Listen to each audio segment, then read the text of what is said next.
अब नहीं आ रही, बीच बीच में नहीं आ रही, देखिए फिर बंद हो गई है। हाँ वही है, बार बार आ रही है। नमस्कार मेरे भी मोबाइल वगैरह सब बंद है। हाँ मैम, हम मंच पर लाइव हैं। ओके। नमस्कार। नमस्ते। मैं मंजू कर्नाटक विश्व हिंदी सृजन सागर मंच का अभिनंदन व नमन करती हूँ। मंच के बहुत ही परिश्रमी संपादक, सादगी से संपन्न संपादक, संस्थापक श्री मेघ सेतु जी तथा पूरी एडमिन टीम, मॉडरेटर टीम और मंच के वरिष्ठ रचनाकारों का अभिनंदन करती हूँ। और सर्वप्रथम आज हमारी जो विशिष्ट अतिथि हैं श्रीमती आदरणीय मंजू लोढ़ा जी, उनका मैं स्वागत करती हूँ। मैडम, स्वागत है आपका इस मंच में और शुक्रिया, आभार आपके प्रति कि आप अपनी काव्य प्रस्तुति देने के लिए आज हमारे सम्मुख आई हैं। तो मैं सबसे पहले आपके व्यक्तित्व के कुछ पहलुओं को अपने मंच के लोगों से परिचित करा देती हूँ, उसके पश्चात मैं आपको मंच सौंप दूंगी। तो जी आप मेरे साथ बनी रहिएगा। हाँ बिल्कुल बिल्कुल जी, बिल्कुल मैं जी आपके साथ रहूंगी, क्योंकि मुझे लग रहा है कि मैं आपके व्यक्तित्व के जो विशिष्ट पहलू हैं जो मुझे पता है वो बीच बीच में बताती रहूंगी और आप अपना काव्य पाठ करते रहिएगा। जी तो जी एक बिल्कुल निरंतरता बनी रहेगी तो अच्छा बिल्कुल। लगेगा। तो हाँ जी हाँ जी। सबसे पहले मैं उन लोगों का भी आभार प्रकट करती हूँ जो इस कार्यक्रम को अभी देख रहे हैं या बाद में देखेंगे, क्योंकि सभी लोग व्यस्त हैं, कोई काम करते हैं, जरूरी नहीं कि वो अभी देखें लेकिन बाद में देखेंगे। तो सर्वप्रथम मैं माँ सरस्वती का वंदन करके आज के कार्यक्रम का शुभारंभ करती हूँ। सरस्वती नमस्तुभ्यं वरदे कामरूपिणी विश्वरूपे विशालाक्षी विद्यां देहि सरस्वती। तो माँ शारदे हमारे इस कार्यक्रम को, हमारे इस मंच को सफल करें, हमारे इस कार्यक्रम को, आज के कार्यक्रम को भी सफल करें। इसके साथ ही मैं मंच के बारे में भी दो शब्द कहना चाहूंगी। हमारा यह मंच मेघ सेतु जी के संरक्षण में, और भी वरिष्ठ जन इसमें बहुत मेहनत कर रहे हैं, उनके संरक्षण में यह मंच दिनों दिन उन्नति की ओर बढ़ रहा है। इसकी सदस्य संख्या भी बढ़ती जा रही है। और मैडम, आप जैसी महान हस्तियों की लाइव प्रस्तुति इस मंच को और ऊंचाइयों तक ले जाएगी, ये मेरा विश्वास है। मैंने इस मंच के लिए भी कुछ पंक्तियां लिखी हैं, हम धीरे धीरे आपको माइक सौंपूंगी मैं।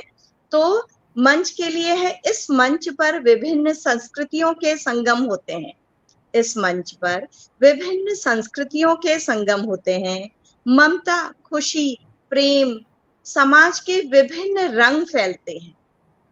नित्य नए नए आयाम गढ़कर यह मंच हिंदी साहित्य की सेवा को पंख देता है।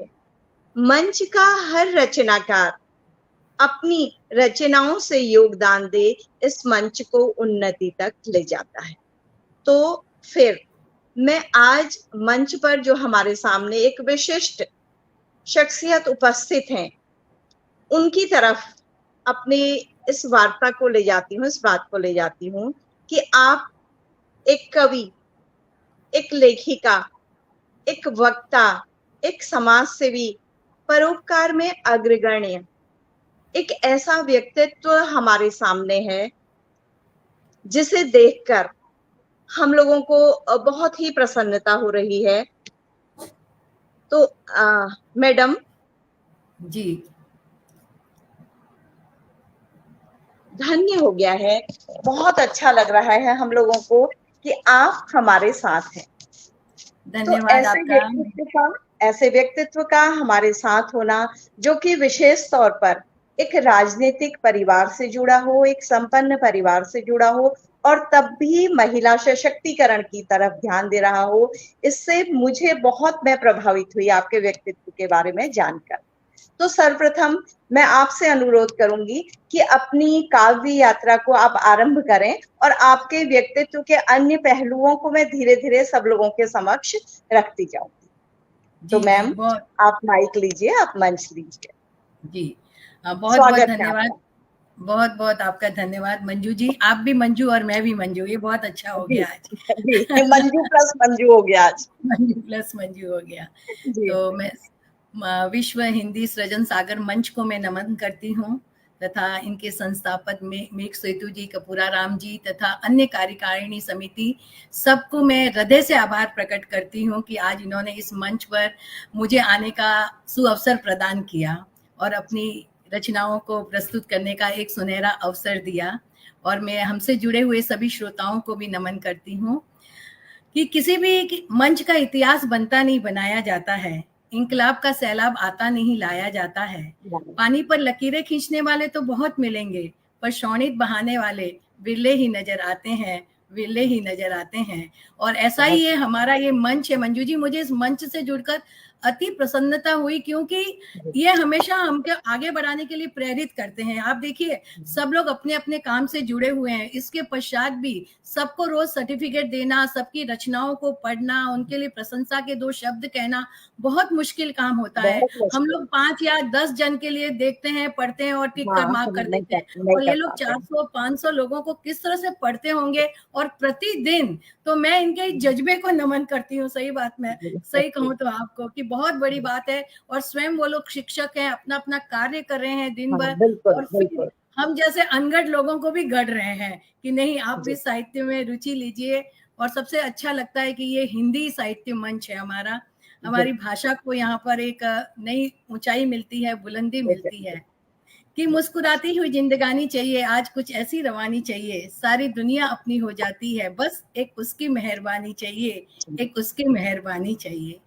अपनी आंखों में रंगीन ख्वाब सजाए रखिए, अपने होठों पर मुस्कुराहट के 100 गुलाब खिलाए रखिए। वक्त अच्छा हो या बुरा कोई फर्क नहीं पड़ता, खुद को खुद के दिल की राजधानी का शहंशाह बनाए रखिए, शहंशाह बनाए रखिए। बहुत अच्छा मैम, थैंक यू। और जैसे कि मैं अपना जो काव्य पाठ शुरू करती हूँ, अपनी कविता हिंदी के प्रति मैं एक रचना प्रस्तुत करती हूँ, क्योंकि हमारा ये मंच हिंदी काव्य सृजन मंच है।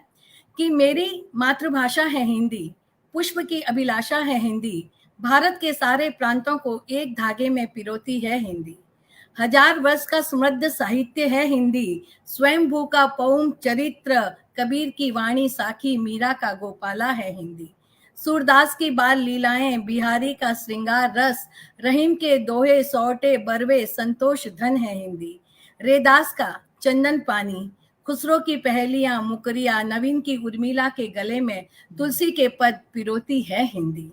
गुप्त की भारत भारती, मिश्र की त्रिकाल संध्या आरती, सुभद्रा के बिखरे मोती, देशभक्ति का बहता झरना है हिंदी। भारतेंद्र की खड़ी बोली, कालिदास का मेघदूत, मुल्ला दाऊद की प्रेम कथा, चंद्रायन और पंडित द्विवेदी का जागरण सुधार काल है हिंदी। गुरु नानक की जपोजी, जायसी का पद्मावत, सुमन का जीवन के गान और अज्ञे का गद्य और पद्य है हिंदी। युगवाणी पंथ की पुकारती है हिंदी, दिनकर की रसवंती बातें, प्रेमचंद की कहानियां है हिंदी। बच्चन की मधुशाला, धर्मवीर की कनुप्रिया, प्रसाद की कामायनी और महादेवी के गीतों की रवानी है हिंदी। निराला की राम शक्ति पूजा महाकविता है हिंदी, दुष्यंत की अनमोल गजलें, भगवती की चित्रलेखा और नीरज का प्रेम रस प्याला है हिंदी। शिवानी, मृदुला सिन्हा, चित्रा जी, पुष्पा भारती, रेणु जी, कमलेश्वर, देवकीनंद खत्री जी, गुलेरी, नरेंद्र कोहली, यशपाल, भीष्म सहानी, अनगिनत कलमकारों की कलम है हिंदी। इस छोटी सी कविता में मैं पिरो नहीं सकती हिंदी साहित्य के महान रत्नों को। एक एक अमूल्य धरोहर है और कोहिनूर है हमारी हिंदी।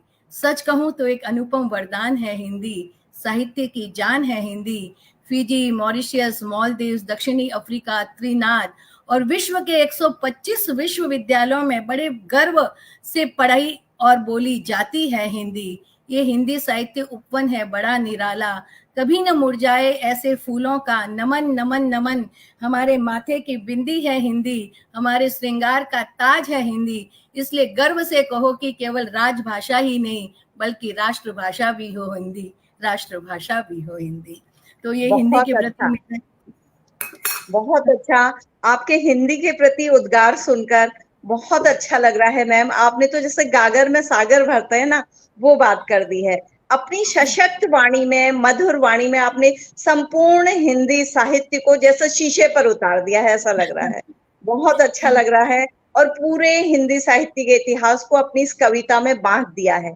इसके अतिरिक्त हिंदी के विस्तार को, जो आज सचमुच हमारी हिंदी इतनी फैल रही है, चीन की मंदार विश्व में बोली जाने वाली भाषाओं में सबसे सशक्त थी, लेकिन हिंदी धीरे धीरे ऐसे पंख पसार कर उड़ रही है कि लग रहा है हिंदी छा गई है सब जगह।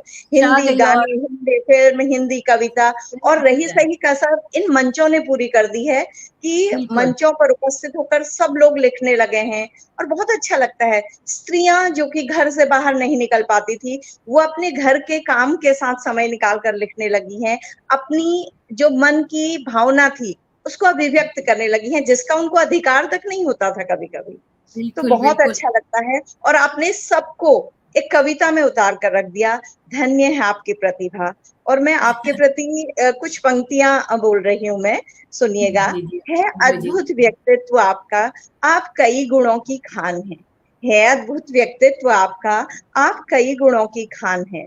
संपन्नता और सादगी की आप अनोखी मिसाल हैं। संपन्नता और सादगी की आप अनोखी मिसाल हैं।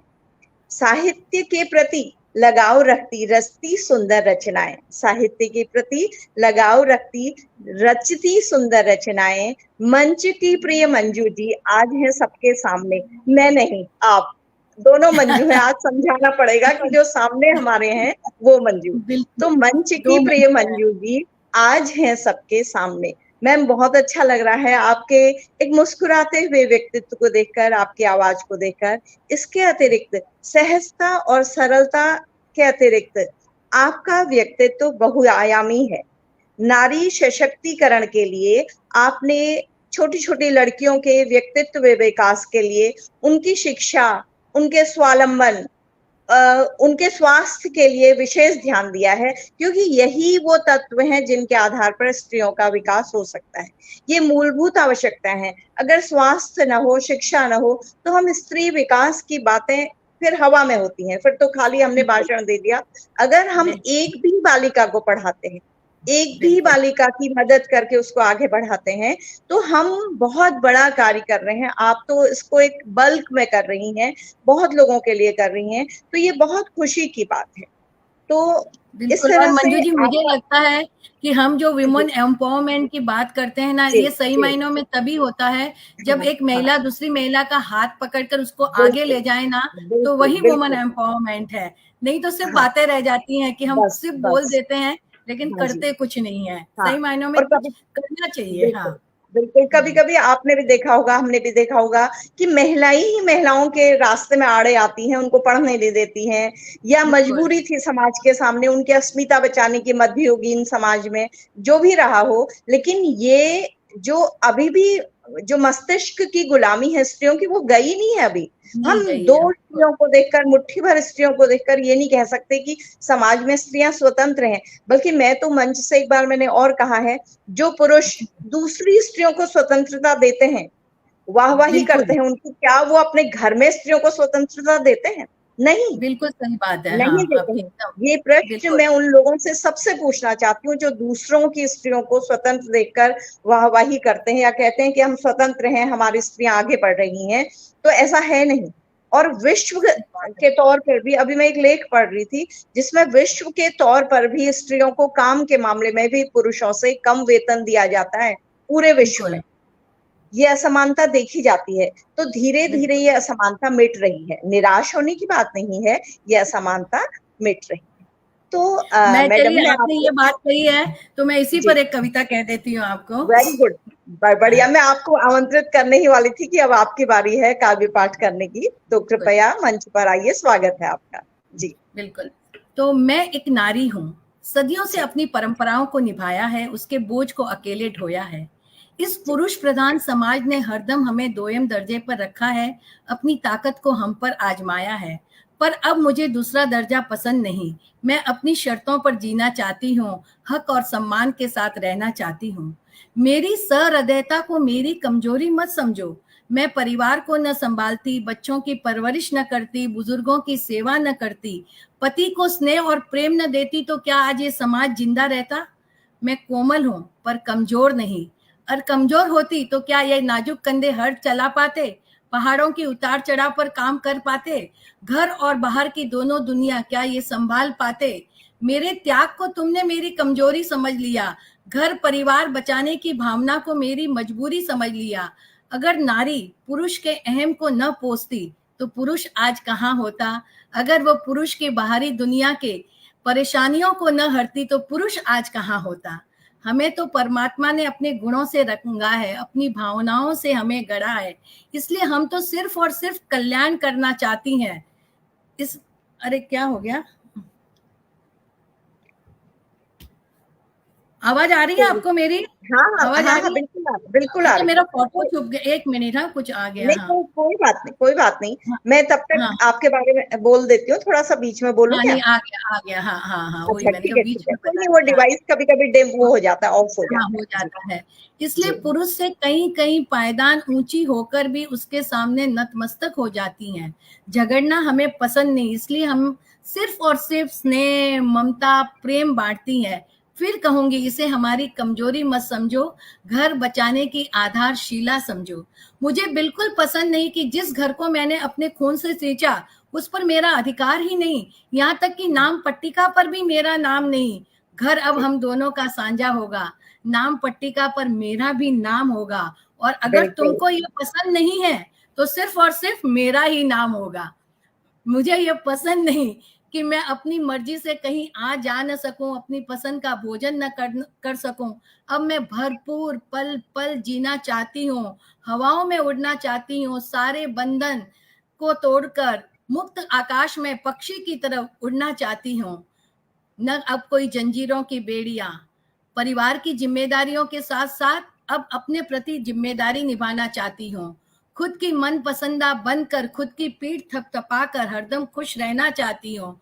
मुझे पसंद नहीं सिर्फ तुम्हारी तकलीफों को सुनो, तुम्हारे दुख की भागीदार बनो, अब मैं तुम्हारे सुख की भी साझेदार होना चाहती हूँ। घर के सभी मसलों में अपनी राय रखना चाहती हूँ। मुझे तुम अब अनदेखा न कर पाओगे, हर कदम पर मेरी उपस्थिति दर्ज होगी। सोच लो, आज से हम हर कदम हम सफर हैं। जितना जीने का तुमको हक है उससे कम मुझे स्वीकार नहीं।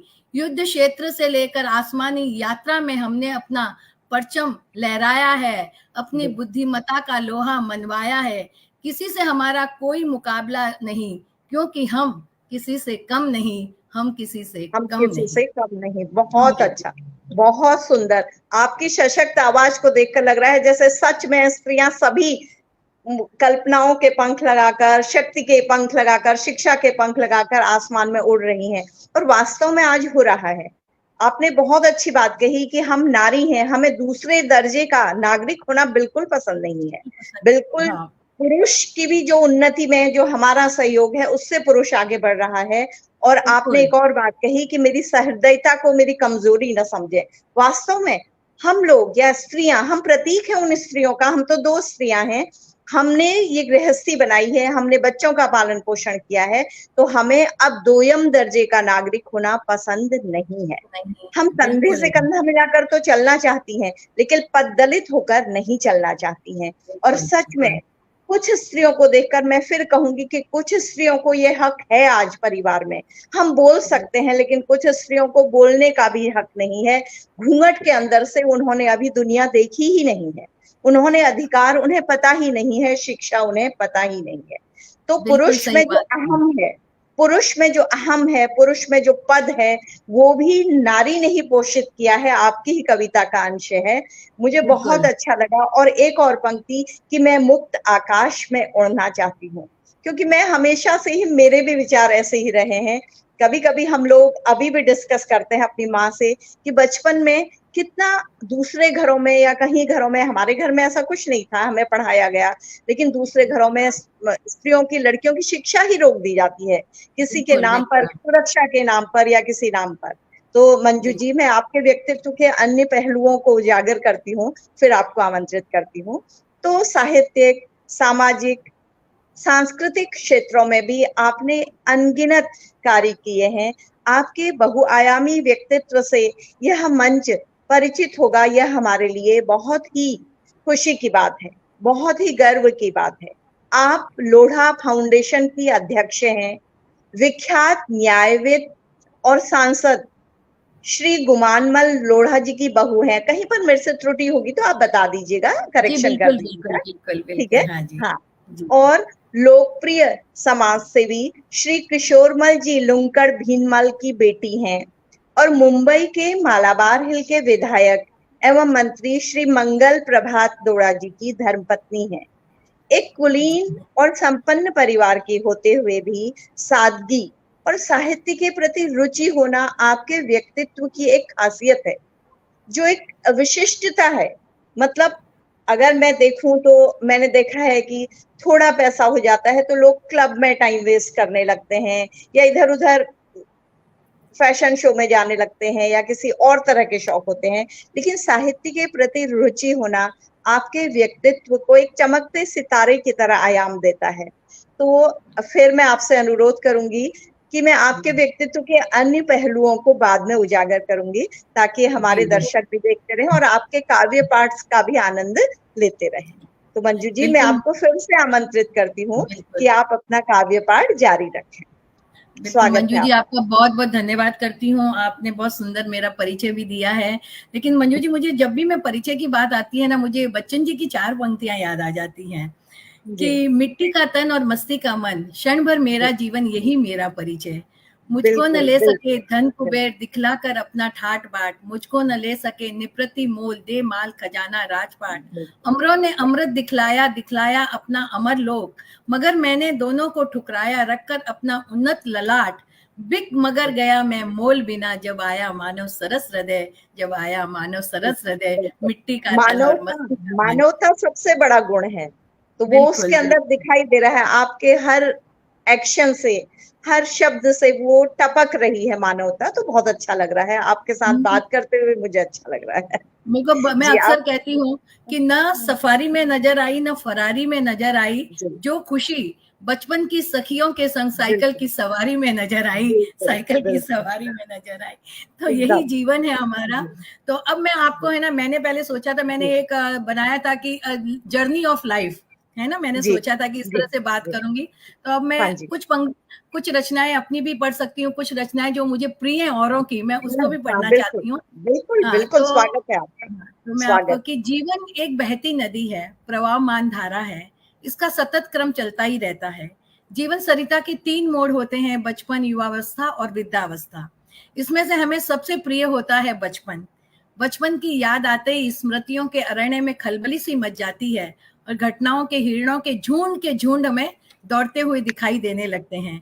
कोई कहता है कि स्मृतियां मयूर के पंख की तरह होती हैं, तो कोई कहता है कि बकुल के फूल की तरह होती हैं। लेकिन मैं कहती हूँ कि स्मृतियां हाथी के पैरों की तरह होती है, जो कि मन की आर्द्र भूमि पर अपना गहरा और अमिट चिन्ह छोड़ जाती है। बचपन जिसके सारे ही रंग हरे ही हरे होते हैं, एक पल में किट्टा, दूसरे पल में बिट्टा। एक पल में हम आकाश की अनंतगामी ऊंचाइयों को छू लेना चाहते हैं, तो दूसरे ही पल कागज की कश्ती में बैठकर हम पूरे संसार की सैर कर आना चाहते हैं। मुझे हमेशा बचपन की बात पर जगजीत सिंह जी की ये 2 लाइनें याद आ जाती हैं।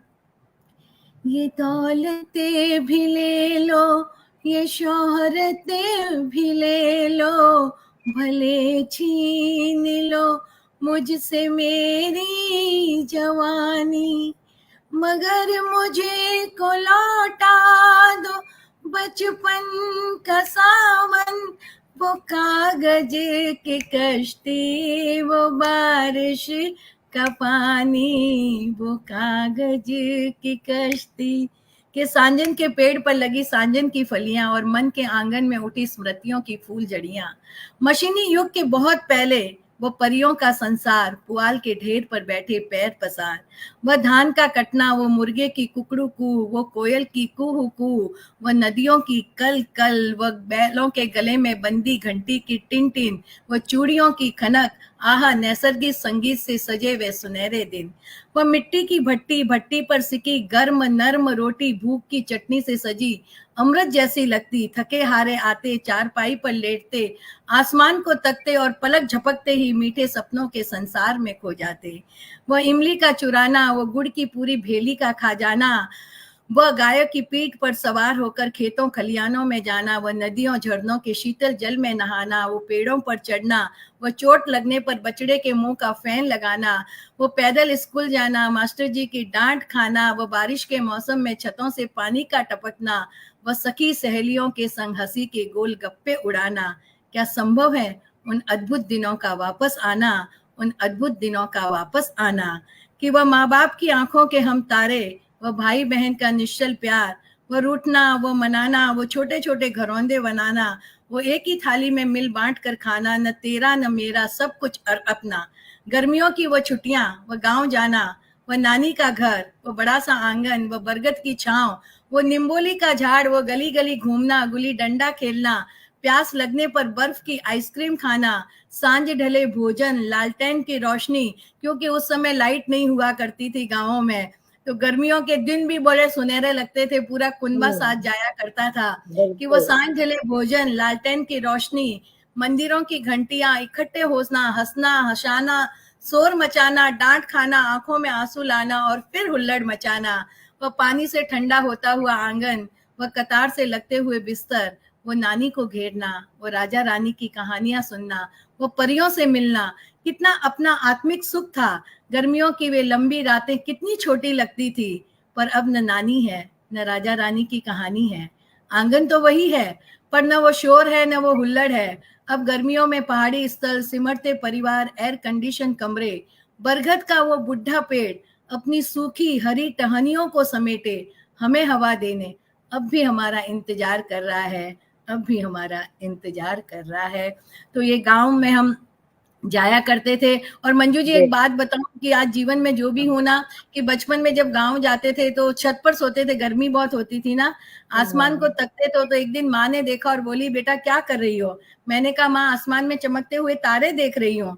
तब मेरी उस कम पढ़ी लिखी माँ ने जीवन का एक मर्म समझाया कि बेटा सिर्फ चमकते हुए तारों को मत देखो, स्वयं तारा बनो और सितारा बनकर चमको, सितारा बनकर चमको। और वो माँ की बात मानस पर कहीं ना कहीं अंकित हो गई और मन ने चाहा कि जीवन में कुछ ऐसा करूं कि एक अपने व्यक्तित्व को एक अलग ढंग से गढ़ूं, नए ढंग से गढ़ूं। तो एक आज उन्हीं के आशीर्वाद से जो कुछ दो शब्द बोलने लायक बन सकी हूँ। और मैं आज जो भी बोलने लायक भी बन सकी हूँ ना मंजू जी, मैं बताऊं, मेरे ससुर जी जो गुमानमल जी लोढ़ा थे ना, वो बहुत अच्छे वक्ता थे। तो पापा को जब जब मैं मंच पर बोलते हुए देखती थी ना, और पाली से ही सांसद रहे हैं, अपने मेघ सेतु जी के गांव शहर से ही, तो वहीं से वो रहते थे, तो उनको जब भी देखती थी तो मेरे मन में बहुत होता था कि मैं भी पापा की तरह कुछ बोल सकूं। और वो बड़ी बड़ी कविताएं, जैसे बड़े बड़े जो कवि थे उनकी कविताएं बोलते थे, तो मैं बोलती थी पापा कैसे बोल रहे थे। फिर मैंने सोचा मैं भी ऐसे ही करती हूँ, याद करूंगी इन कविताओं को और बिना देखे कुछ ना कुछ बोलूंगी। और फिर पापा ने मुझे बहुत आगे बढ़ाया, और फिर मेरे पापा ने समाज में बहुत आगे बढ़ाया मुझे। और कभी मतलब मुझे इतने मंच दिए मेरे ससुर जी ने, मैंने अटल जी के सामने कार्यक्रम किया, मैं मोदी जी के साथ में मंच पे बोली हूँ, लता जी के सामने मंच पर बोली हूँ, गवर्नर हाउस में बोली हूँ। तो मतलब उन्होंने एक विश्वास रखा मुझ पर कि नहीं भाई, और हमेशा मुझे मिलाते तो यही कहते थे कि ये मेरी कवियत्री बहू है। तो और मेरे पापा बोलते थे बस तू समाज सेवा कर। और माँ को मैंने बहुत बचपन में जल्दी खो दिया था, तो मैं बहुत जल्दी 26 साल की उम्र से ही समाज सेवा में मैं लग गई थी। और मैं लोगों से कई संस्थाओं से जुड़ गई थी। तो मेरा व्यक्तित्व तो मुझे कुछ आता नहीं था। आप समझो ना, 18 साल में शादी हुई, 19 में पहला बच्चा। माँ को जिसने खो दिया हो वैसे भी बचपन बहुत वही है। और इसमें दूसरा बच्चा, तो घर गृहस्थी जीरो से हमने हमारा जीवन शुरू किया। लेकिन धीरे धीरे इन लोगों के, फिर मेरे पति ने मुझे आगे बढ़ाया, मेरे दोनों बेटों ने आगे बढ़ाया, फिर बहुएं आई, पोते पोती आई। तो सब आप कहते हैं कि बस मम्मी दादी आप लोग तो आप आगे बढ़ो, आप करो, हम सब आपके साथ हैं। तो ये परिवार का साथ है, इसलिए मैं आज जो कुछ भी बन सकी, उसके बिना कुछ भी नहीं हो सकते हैं हम लोग। हाँ बिल्कुल बिल्कुल मंजू जी, आपके व्यक्तित्व का ये पहलू जानकर बहुत अच्छा लगा। लेकिन मैं दुआ करती हूँ कि हर स्त्री को इस तरह का परिवार मिले जिसे आगे बढ़ाने वाले लोग मिले, क्योंकि प्रतिभा तो सबके अंदर है, लेकिन वो कहीं ना कहीं प्रतिभा को राह नहीं मिलती, तो वो दबी हुई रह जाती है। तो आपने जो ये कविता सुनाई है बचपन की स्मृतियों वाली, तो मुझे मन कर रहा है काश आज के बच्चों का बचपन भी ऐसा ही होता। आज बच्चों का बचपन सोशल मीडिया के जाल में एकदम फंस चुका है। बच्चों ने एक हरा पेड़ नहीं देखा है। अभी मैंने एक कविता लिखी थी जिसमें लिखा था कि एक बच्चा अपनी माँ से तितली देखने की जिद करता है, तो माँ सब जगह ढूंढती है, तो उसे याद आता है बचपन में उनके बगीचे में सामने कितनी तितलियां होती थी। तो अंत में जब वो परेशान हो जाती है तो वो कंप्यूटर ऑन करती है, उसमें तितली का चित्र बनाती है, तो बच्चे को समझ में आता है तितली नेचर में नहीं कंप्यूटर में पाई जाती है, वो ये सीखता है। तो मुझे बड़ा दर्द हुआ था ये कविता लिखते हुए। बिल्कुल वही आपने भी आज बिल्कुल उसी को साकार कर दिया कि बच्चों का वो बचपन, नेचुरल बचपन जिसमें नैसर्गिक सुषमा थी, बच्चे आम का पेड़ जानते थे, झूले जानते थे, गिरना जानते थे, उठना जानते थे, हरसिंगार, अपने दर्द गुलमोहर को, अभी कहीं रहे ही हाँ, नहीं है। अपने दर्द को सहना जानते थे। वो बचपन एकदम चला गया है, वो बचपन और है ही नहीं। उस समय हम मिल बांट कर, हाँ, है ना, संयुक्त परिवार, हम मिल बिल्कुल बांट कर बिल्कुल करते थे। छोटे से घर में हम लोग कितने लोग हाँ, रहते थे। कितने और लोग आजकल रहते थे। हाँ, आजकल अपना रूम भी कोई शेयर नहीं करना बिल्कुल चाहता, बिल्कुल, सबका अपना अपना रूम, रूम, अपना अपना टॉयलेट टीवी। टॉयलेट भी नहीं शेयर करना चाहते हम ही हाँ, लोग, इतना टॉयलेट भी शेयर नहीं वो करना हो गए चाहते। हैं ना जी। तो वो बिल्कुल। चीजें एक जो मैं कहती हूँ एक प्राकृतिक वातावरण में जो बच्चों का पालन पोषण होता था नेचुरल में, वो बिल्कुल समाप्त हो चुका है। कृत्रिमता आ चुकी है हम लोगों के जीवन में।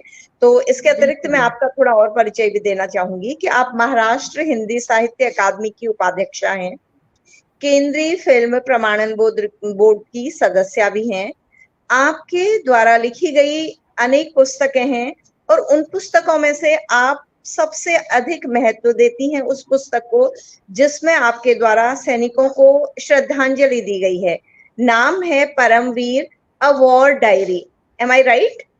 बिल्कुल, परमवीर चक्र अवार्ड डायरी। हाँ, या इस प्रेरणादायक आइकन को श्रद्धांजलि के रूप में टाइम्स ऑफ इंडिया ने कॉफी टेबल बुक के रूप में भी प्रकाशित करवाया है, जिसका शीर्षक है ऑल दैट आई एम, जो नवंबर 2019 में रिलीज हुई है।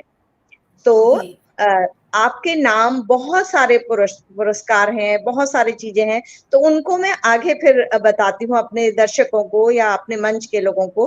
तो मैं आपकी और कोई प्रस्तुति होगी मंजू जी? बिल्कुल।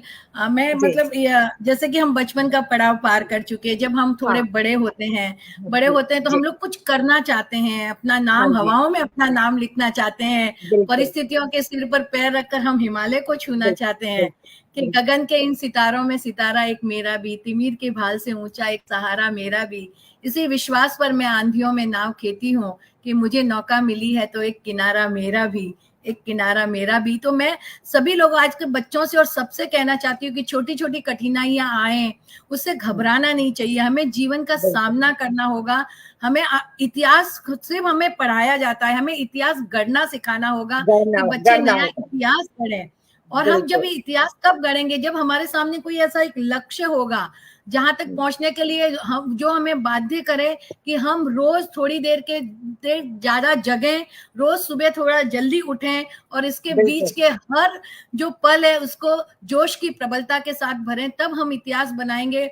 इतिहास तब बनाएंगे जब हमारा जो काम होगा ना वो हमारी रुचि का काम होगा, कि हमें कभी भी जी एक भी दिन काम नहीं करना पड़े। आनंद के साथ जब हम काम करेंगे ना तो उपलब्धियों की जो अनुभूति हमें होगी उसका कोई मतलब उसकी एक अलग ही खुशी होगी।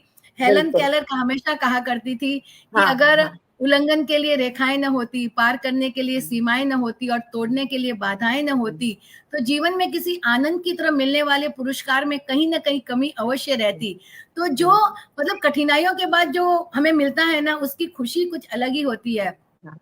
कि हम सब देखिए आज तो कंप्यूटर का युग है, एक जमाना था जब हम कॉलेज के कैंपस में बैठते थे और अक्सर आकाश को तकते थे और बादलों को देखते थे तो हमें कालिदास जी का मेघदूत याद आता था, जहां मेघदूत पर याद कि आता था जी। विरही यक्ष और विरणी यक्षिणी बादलों के माध्यम से एक दूसरे को संदेश भेजती संदेश थी। संदेश भेजते हैं जी हाँ, लेकिन हम सब अपने प्रिया जानते हैं को। कि कालिदास को पहले क्या करते थे कि महामूर्ख थे वो, जी कि जी अवंतिका की राजकुमारी थी विद्योतमा जो हाँ, बहुत ही विदुषी। विद्योत्मा में ही उनका जीवन बदला है। हाँ, तो उन्होंने मतलब साठ गांठ करके उन्होंने हाँ, शादी करवा दी दरबारियों ने, जी और पत्नी को पता पड़ गया कि पति महामूर्ख है। जब वो जी, दुत्कारती है तब कालिदास जी एक प्रण लेकर चलते हैं काशी की हाँ तरफ, जी, और बिल्कुल महामूर्ख माँ बिल्कुल, कभी कालिदास बनकर लौटते हैं। वहीं जी आप देखते हैं तुलसीदास जी को, आप देखिए कि पत्नी से बड़ा हाँ, प्रेम वो है, भी बिल्कुल पत्नी को कहीं रत्नावली जाने से नहीं देते हैं। प्रेरित और होकर ही। पत्नी जी पत्नी जब चली जाती है पियर मूसलाधार बारिश की रात में, जी पत्नी के बिना रह नहीं सकते हैं और जाते हैं नदी के पार। पत्नी का पियर है, हाँ, नदी पार कैसे करें, लाश को नाव समझकर लाश पाटा लाश कर लाश बैठ जाते हैं, तैरती है तो उसके ऊपर बैठ के चले जाते बैठ हैं। के चले जाते हाँ हैं। हाँ, और पत्नी का जो कमरा है पहली मंजिल सांप पर है, सांप को सांप के, रस्सी समझकर चले हाँ जाए, ऊपर हाँ चढ़ जाते हैं, ऐसा मतलब प्रीत है। तब हाँ, रत्नावली एक ही चीज कहती है कि ऐसी प्रीत अगर प्रभु से लगाई होती तो अब तक अस्थि नैया जन्ममय पार हो देह जाती। तामे ऐसी प्रीति, है ना? हाँ, और जी वही मतलब वो उनके मर्म को छू गई और जी रामचरितमानस लिखकर वो सदा के लिए दुनिया में अमर हो गए। जी तो महावीर गौतम बनना आसान नहीं था। महावीर साढ़े साढ़े 12 वर्ष तक छद्म बिल्कुल अवस्था में बिल्कुल, रहे, तब जाकर उन्हें केवल ज्ञान प्राप्त हुआ। तो जीवन में कुछ पाने के लिए बहुत कुछ हमें कठिनाइयों से गुजरना जी पड़ता है। तो उसके उसका निरंतर हमें आगे चलना पड़ता है, तभी हम बिल्कुल कुछ पा बिल्कुल, सकते हैं।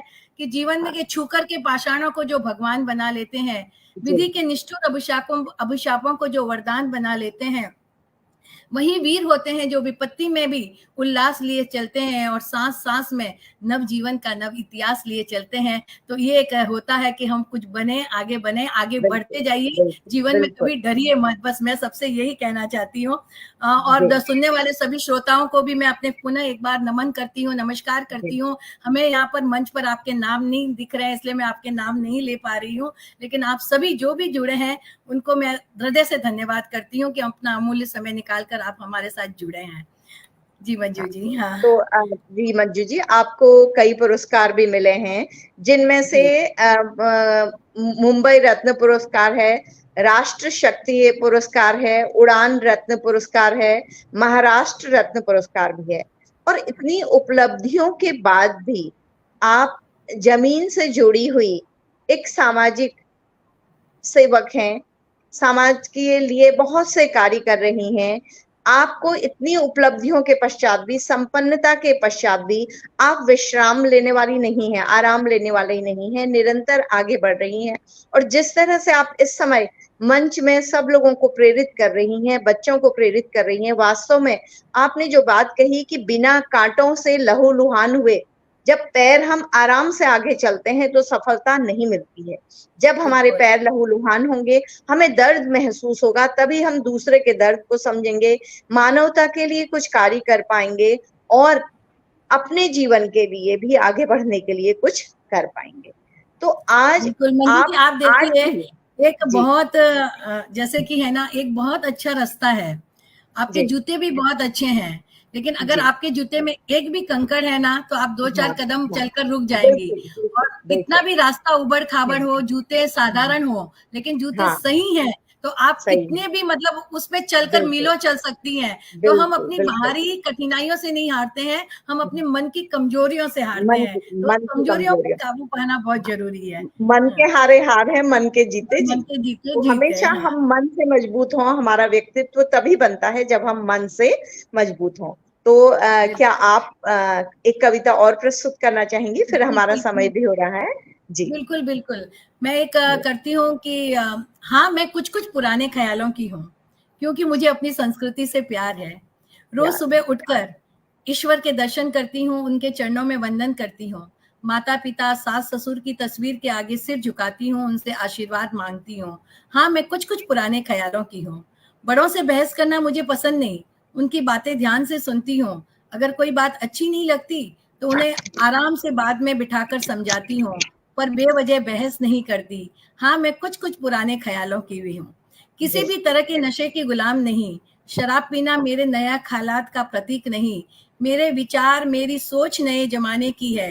बेटी और बेटे में कोई फर्क नहीं करती, पर आधी रात तक वो बाहर अकेले घूमे ये मुझे सुहाता नहीं। हाँ, मैं कुछ कुछ पुराने ख्यालों की हूँ। को एजुकेशन में बच्चों को पढ़ाने की हिमायती हूँ, पर बचपन से उन्हें अपनी सीमाओं में रखना सिखाना जरूरी है। नहीं सह सकती आधुनिकता के नाम पर फुहड़पन। जो भी दिखावा है, नशे की लत है, उसमें गिरफ्त होना जरूरी नहीं। आधुनिकता व्यवहार में होनी चाहिए, समानता की भावना में होनी चाहिए, दूसरों को सम्मान देने में होनी चाहिए, अपनी संस्कृति को जिंदा रखने में होनी चाहिए। अच्छे विचारों की गरिमा आधुनिकता है। हाँ, मैं कुछ कुछ पुराने ख्यालों की हूँ। लिव इन रिलेशन मुझे कुछ समझ नहीं आता, जिम्मेदारियों से भागना मुझे नहीं सुआ था, शादी की परंपरा निभानी आनी चाहिए। छोटी छोटी बातों में तलाक एक ऐसी आधुनिकता है। सहनशीलता और त्याग ही मजबूत घर की नींव है। अपने बच्चों के बारे में सोचना जरूरी है। आखिरी सांस तक रिश्ता निभाना आना चाहिए। हाँ, कोई बहुत बड़ी बात हो तो अलग बात है, वरना मैं कुछ कुछ पुराने ख्यालों की हूँ। हमारी माताएं, दादियां, नानियां हमसे ज्यादा खुश रहती थी, तनाव रहित जीवन जीती थी, घर में उनका वर्चस्व रहता था, अपने प्यार से वो पूरे परिवार को बांधे रखती थी, घर में रहकर भी खूब आनंद से जीवन जीती थी। उनका भी अपना सामाजिक और धार्मिक दायरा होता था, बड़े प्रेम से वह सब निभाती थी। आज घर, बाहर और सुंदर दिखने की होड़ में सब कुछ होते हुए भी हम तनाव में रहते हैं। रिश्ते मतलब के रह जाते हैं। क्यों ना सामंजस्य से बिठा लें, कुछ पुराना कुछ नया अपना लें, जीवन में मधुरता घोलें, आनंद से सभी रिश्तों को सहेजें। बेटियों को आगे बढ़ने में, उनकी हमसखी बनने में, उनके परों को उड़ान देने में किसी से कम नहीं। पर मुझे नर और नारी की समानता की होड़ समझ में नहीं आती। इस बात से होने वाले झगड़े समझ में नहीं आते। दोनों का अलग अलग व्यक्तित्व है, कोई किसी से कम नहीं है, फिर क्या उलझन है। हाँ, मैं कुछ कुछ पुराने ख्यालों की हूँ, पर आधुनिक विचारों से भी किसी से कम नहीं। अपना व्यक्तित्व गढ़ती हूँ, पर परिवार को साथ लेकर चलती हूँ। मैं के अभिमान से बचती हूँ, हम बनकर हरदम चलती हूँ, हम बनकर हरदम चलती हूँ। हाँ, मैं कुछ कुछ पुराने ख्यालों की हूँ। हाँ, मैं बहुत कुछ सुंदर, पुराने ख्याल लेती हूँ। बहुत सुंदर। क्योंकि हम एकदम ये भी नहीं कह सकते कि आधुनिक विचार ही बहुत अच्छे हैं, बहुत आधुनिक हो जाना बहुत सही है, या हम ये भी नहीं कह सकते कि पुरानी संस्कृति को हमें मिश्रित करना है। पुरानी संस्कृति को साथ लेकर चलना है, उसकी अच्छाइयों को, उसकी रूढ़ियों को छोड़ना है, और नए समाज की शिक्षा को, आगे बढ़ने की इच्छा को, वैज्ञानिक सोच को लेकर आगे बढ़ना है। तो दोनों के मिश्रण से आगे बढ़ना है, बिल्कुल आधुनिक हो जाना। और अभी एक कविता में लिख रही थी, उसमें भी मैं भी यही चीज प्रस्तुत कर रही थी कि स्त्री आज पुरुष होने की होड़ में है। तो पुरुष कैसे हो सकती है स्त्री? जैसे ड्रिंक करना, लोग स्त्रियां के लड़कियां कहती है हम क्यों नहीं कर सकते, हम सिगरेट क्यों नहीं पी सकते, लड़के पीते हैं, लड़के छोड़े हैं, वो क्यों सीख रही हैं ऐसी चीजें। अपशब्द कह देना, आपने नया एक प्रचलन देखा होगा गर्ल्स में या फिल्म के माध्यम से अपशब्दों का उच्चारण करना। वो कहते हैं कि लड़के कर सकते हैं तो हम, मतलब वो गलत चीज करें तो वो क्यों कर सकती हैं। तो हमारी संस्कृति, हमारे देश की संस्कृति बहुत महान है, जिस पर हमें गर्व होना चाहिए। तो उसको हम क्यों छोड़ें, उसकी रूढ़ियों को छोड़ें, उन परंपराओं को छोड़ें जो सड़ी गड़ी परंपराएं हैं, जिनमें आडंबर है। तो ये आपने बहुत अच्छी बात कही है। एक एक करके लग रहा है जैसे हमारे ही मन की बातों को आप कविता के रूप में अभिव्यक्त कर रही हैं। तो आप आज भी इतना करते हुए भी आप निरंतर मानवता की सेवा में और विश्व कल्याण की राह में आगे बढ़ रही हैं। आपके विचारों से वो प्राचीन संस्कृति की खुशबू आती है और नई संस्कृति के, आधुनिकता के पंख दिखाई देते हैं, जो प्राचीन संस्कृति को लेकर आसमान में एक नया आसमान बनाना चाहते हैं, नए आसमान में उड़ना चाहते हैं। तो मंजू जी, क्या हम अपने कार्यक्रम को समेटें? मुझे बहुत अच्छा लगा है। हम आपको एक कविता और पढ़ना चाहूंगी मैं, बिल्कुल, जो मैं हर मंच पर पढ़ती हूँ और है, पढ़ना चाहती हूँ, क्योंकि ये बहुत जरूरी है। क्योंकि आज एक जमाना था जब हम सब संयुक्त परिवार में रहते थे, लेकिन आजकल हम सब एकल परिवार में रहते हैं। और परिवार की भाषा दो और दो तक, हम दो और हमारे दो तक सीमित हो गई है। लेकिन जब बुजुर्ग माता पिता घर में आते हैं तो घर का वातावरण कैसा होता है। मैं एक रचना वो जल्दी से पढ़ देती हूँ आपके समक्ष। बिल्कुल बिल्कुल, आप पढ़िए आराम से जी। हाँ जी, हाँ जी। कि बघार की खुशबू चौके में फिर मंडराई है। बहुत दिनों के बाद गांव से अम्मा बाबूजी आए हैं। पर्दों की उगड़ी सीवन पर तुरपाई होगी, बच्चों में बाकी ममता की भरपाई होगी। चना चबेना लड्डू पेड़ा ताजा घी मक्खन टॉफियां भरकर लाए हैं बहुत दिनों के बाद। ठाकुर जी के भजन और आरती सुबह शाम घर में गूंजने लगे हैं। पवित्र वातावरण से घर की दीवारें महकने लगी हैं। इत्र और अगरबत्ती की खुशबू चारों तरफ मंडराने लगी हैं बहुत दिनों के बाद। चांदी का चम्मच, तांबे का लोटा, पीतल की थाली चमक उठी है, चौक मांडनों और रंगोलियों से घर का कोना कोना दमक उठा है, बुढ़े हाथों ने अजब करामात दिखलाई है बहुत दिनों के बाद। सभी के मनपसंद व्यंजनों से रसोई महक उठी है, जिद कर करके सबकी थाली परोसी जा रही है, एक एक कौर हाथों से खिलाया जा रहा है, घर में अजीब सी ममता घुलने लगी है बहुत दिनों के बाद। अब पति पत्नी रात में निश्चित होकर बच्चों को घर में छोड़कर तफरीर करने लगे हैं, दादी और नानी की कहानियां फिर से सुनाई देने लगी हैं बहुत दिनों के बाद। अब दोपहर में दालान में अड़ोस पड़ोस की नव युवतियां और नव वधुएं बतियाने लगी हैं, नित नए अचार मुरब्बे बनने लगे हैं और ऊन के गोले फिर से उगड़ने लगे हैं बहुत दिनों के बाद। बाबूजी बच्चों को हिंदी पढ़ाने लगे हैं, उनकी हिंदी की मात्राएं सुधरने लगी हैं और बच्चे पाठशाला में मंत्र बोल बोल कर सबको अचंभित करने लगे हैं बहुत दिनों के बाद। बाबूजी ने घर के कई कामकाज ओढ़ लिए हैं, दूध सब्जी फल अखबार बाजार से जाकर लाने लगे हैं और बच्चों के संग बच्चा बनकर कागज की नाव फिर से तैरने लगी है बहुत दिनों के बाद। इनके आने से जो ये मकान है ना, वो वास्तव में घर बन गया है। चार दीवारी मुस्कुराने लगी हैं, पोपली हंसी आंगन में गूंज उठी है और आशीर्वादों की बौछारें निछावर होने लगी हैं बहुत दिनों के बाद। कितना कुछ पाते हैं हम इन विशाल बुढ़े वट वृक्ष से, पर रह रहकर एक बात सोचती हूँ कि बदले में हम उन्हें क्या दे पाते हैं। क्या 24 घंटे में से कुछ समय भी हम उनके पास बैठते हैं, उन्हें ये कहते हैं कि हमारा ये जो वजूद है वो आपसे है, हमें आपसे प्यार है अम्मा बाबा। क्या कभी हम उन्हें ये जतलाते हैं? और सुनने वाले सभी श्रोताओं से यहाँ मैं कहना चाहती हूँ कि जिनके भी माता पिता सास ससुर जीवित हैं, अगर साथ में हैं तो बहुत अच्छी बात है, नहीं है तो एक फोन उठाइए और उन्हें कहिए कि अम्मा बाबा हमें आपकी जरूरत है, हमें आपसे प्यार है।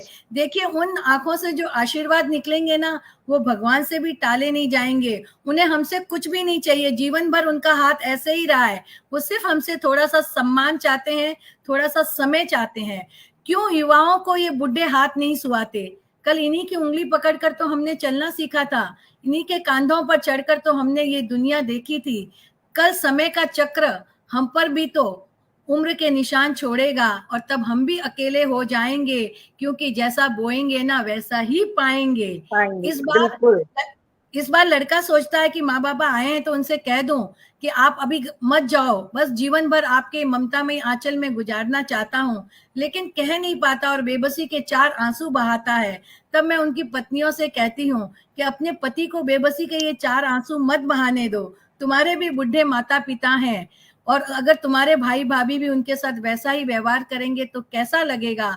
अगर आज से हर पति पत्नी ये सोचे कि हमारे 4 बुजुर्ग माता पिता हैं, तो मैं सच कहती हूँ मंजू जी, पूरे भारतवर्ष में कोई वृद्धाश्रम नहीं बनेगा।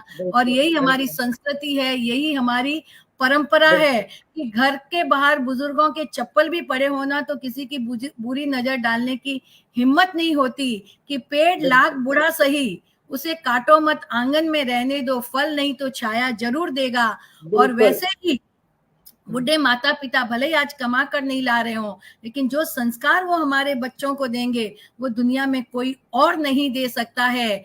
किसी ने एक दिन मुझसे पूछा कि क्या तुम्हारे माता पिता या सास ससुर तुम्हारे साथ रहते हैं? मैंने हंसकर एक ही जवाब दिया कि मेरी इतनी हैसियत ही नहीं कि मैं उन्हें अपने साथ रख सकूं, ये तो उनका बचपन है जो वो मुझे अपने साथ रखे हुए हैं। और अंत में मैं दाते दाते दर्शकों से एक ही बात कहूंगी कि जीवन भर वो हमारे लिए एटीएम कार्ड बनकर रहे हैं। आओ एक छोटी सी कोशिश करें उनके लिए आधार कार्ड बनने की, उनके लिए आधार कार्ड बनने। बहुत अच्छा, बहुत अच्छा आपका व्यक्त इतना अच्छा लग रहा है कि लेकिन समय का एक बैरियर है हमारे सामने, वरना आप फिर से उपस्थित होइएगा। लेकिन आपकी कविताओं में हमारी संस्कृति व सामाजिक समरसता के रंग मिश्रित हैं, इतने घुले मिले हैं कि उससे संस्कृति और सामाजिक समरसता को अलग करना मुश्किल है। आपकी कविताओं में से पारिवारिक जीवन की शांति और कल्याण के लिए संदेश है। आपकी एक एक रचना प्रेरणादायी है, संस्कृति का अद्भुत सम्मिश्रण है। धन्य है आपकी लेखनी जो किसी को भी प्रेरित कर सकती है, किसी को भी आकर्षित कर सकती है। साफ पता लग रहा है कि आप कितनी मजी हुई कलाकार हैं, कितनी सहृदय हैं, मानवता से भरपूर हृदय है आपका। आप निरंतर उन्नति करें, आप देश और समाज के लिए कुछ करती रहें, ये हमारे लिए भी गर्व का विषय है। और खासकर मेरे लिए गर्व का विषय है कि मैं इस मंच पर आपके साथ उपस्थित हूँ। तो मुझे भी बहुत अच्छा लग रहा है। आज मन नहीं कर रहा है कि मैं इस प्रोग्राम को छोड़ूं, लग रहा है कि आगे बढ़ाएं, लेकिन समय का अनुपालन जी करना बिल्कुल अनिवार्य है। तो हम बिल्कुल बिल्कुल। अगले किसी कार्यक्रम में फिर से मिलते हैं, फिर से आपको सुनते हैं, इसी आशा के साथ, क्योंकि आज ये कार्यक्रम YouTube पर लाइव हो रहा है, फिर मंच पर आएगा, तो इसलिए मुझे किसी के कमेंट्स नहीं दिख रहे हैं, तो जी मुझे जी दर्शक जी भी नहीं दिखाई दे रहे हैं, तो वो बाद में मेघसेतु जी से भेजेंगे, तो तब इसे जी दर्शक देख पाएंगे। तो इस जी तरह से बिल्कुल बिल्कुल। मंजू जी, मन तो नहीं कह रहा कि मैं आपको जाने के लिए कहूँ, लेकिन लेकिन मंजू जी आपसे मिलकर बहुत अच्छा लगा, नहीं, आपकी बातें मुझे सुनकर मुझे बहुत अच्छा लगा। और मुझे भी इसी तरह अच्छा से हम लगा। मंच पे तो मिलते ही रहते हैं, जी रचनाओं जी के माध्यम से एक दूसरे से। जी जी, बिल्कुल बिल्कुल बिल्कुल। संपर्क बनाए रखेगा। मुझे भी बहुत हाँ, अच्छा लगा है आपसे बात करके, आपकी कविताएं सुन के। विशिष्ट कविताएं हैं जिनमें स्त्री मन की इच्छाएं हैं, बच्चों के मन की इच्छाएं हैं, बुजुर्गों की इच्छाएं हैं, परिवार के कल्याण की इच्छाएं, क्योंकि आज अकेलेपन में परिवार संत्रास झेल रहा है। आप देखिएगा, बिल्कुल लड़ाई झगड़े, मार पीट, वो सब, मतलब बिल्कुल। शादी होती है तो उम्मीद भी नहीं रहती कि शादी टिकेगी या नहीं टिकेगी। हाँ बिल्कुल, तो डर लगता है बिल्कुल, बस। हाँ हाँ, और सही जहां बात। पर बुजुर्ग होते हैं वहां पर लड़ने में डर लगता है, कुछ बोल भी दो तो लगता है कि नहीं, ये तो पता नहीं ये सुनेंगे, तो बोल भी नहीं सकते हैं, तो इसलिए लड़ाई होने सही का बात। सवाल ही नहीं है कहीं पर। हाँ, वो और समझाने संकोच, वाला वो कोई रहता है अपने को घर बिल्कुल में। सर। और इतना समय भी नहीं होता, उनसे बात करो, इससे बात करो, समय कट जाता है, बच्चे अच्छी तरह से पल जाते हैं, वो बिल्कुल संस्कार मिल जाते हैं जो हम अकेले रह के पति पत्नी दे ही नहीं नहीं दे पाते बच्चे सकते, को, नहीं दे नहीं सकते दे हैं, पाते। बिल्कुल सही बात तो बहुत अच्छा लगा आपसे। तो क्या हम है। विदा लें मंच से? बिल्कुल बिल्कुल, कि इन जी परिंदों पर भरोसा कीजिए, आसमान की को छूने की हिम्मत दीजिए। आप लोगों से मिलकर जी बहुत खुश हुआ। फिर जी, बुलाएंगे तो फिर आएंगे, अब जाने की बिल्कुल इजाजत बिल्कुल, दीजिए। स्वागत होगा जाने आपका। की इजाजत दीजिए। बहुत धन्यवाद बहुत धन्यवाद। धन्यवाद। पुनः शुभ अपने रात्रि। संस्थापक जी जी का और उनकी कार्यकारिणी समिति जी, सबका मैं पुनः हाँ, धन्यवाद मेघ करती हूँ, सेतु और जी के श्रोताओं प्रति का भी, भी बहुत। मेघ सेतु जी के प्रति मैं भी आभार अभिव्यक्त करती हूँ कि इतना अच्छा कार्यक्रम उन्होंने आज इस मंच के लिए प्रस्तुत किया है। उन्हीं के और ये सहयोग से हम अचानक ये बन गया कार्यक्रम मंजू कर जी, पाए हैं। एकदम अचानक जी बन गया। जी मतलब तो जी कल ऐसे परसों ऐसे ही रात को इनसे हाँ, बात हुई, मैसेज किया जी कि मैं कभी मंच पर आना चाहती हूँ, तो जी। इन्होंने कहा आइए, और अचानक ही प्रोग्राम मुझे भी आज ही उनका मैसेज आया, तो आज मुझे बना। थोड़ा कम काम था, तो मैंने कहा हाँ, आज मैं उपस्थित हो सकती हूँ, तो आज कोई बिल्कुल। दिक्कत नहीं है। तो वो हाँ एकदम एकदम से मुझे आपका परिचय भी उन्होंने ऐसे ही भेज दिया था कि आपसे तो बात हुई नहीं थी मेरी, तो हाँ शायद बिल्कुल। और भी आपके व्यक्तित्व के पहलू रह गए होंगे जो मैं दर्शकों तक नहीं पहुंचा पाई हूँ। अगले कार्यक्रम में हम लोग फिर मिलते हैं। जरूर जरूर मिलेंगे। ठीक ओके है, जी, शुभ थैंक यू। रात्रि। शुभ शुभ रात्रि। रात्रि, शुभ रात्रि, थैंक यू।